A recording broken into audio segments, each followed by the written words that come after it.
Salut à tous, c'est Coding Jutsu et aujourd'hui on se retrouve pour une nouvelle vidéo. Dans cette vidéo, on va créer un jeu en Python dans lequel l'objectif sera de deviner un nombre aléatoire compris entre 0 et 20. Sans plus attendre, c'est parti. On va pouvoir commencer le code. Aujourd'hui, on aura besoin de random. Je pense que vous avez l'habitude, mais je vais quand même répéter. Donc, bibliothèque préinstallée dans Python, importe random pour l'importer sur le projet. Ensuite, on va créer notre première variable qu'on va appeler nombre.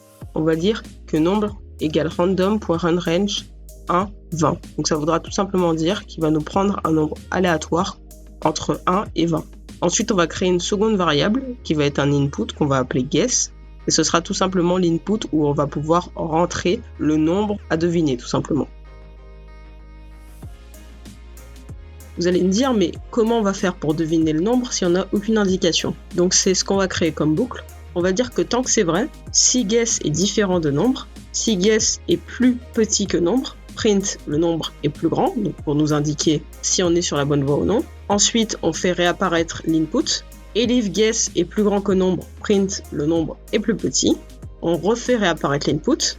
Et ensuite, on va dire que si guess est égal à nombre, print, vous avez gagné, félicitations.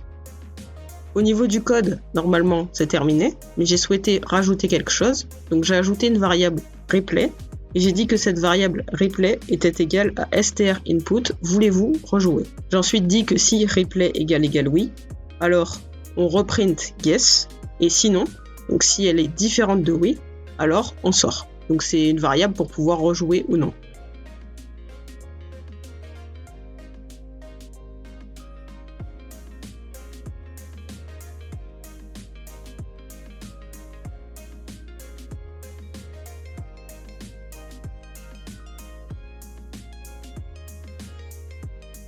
Donc ensuite, on va pouvoir run le code.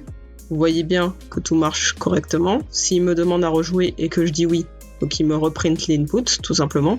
Mais si je dis non, il exit directement.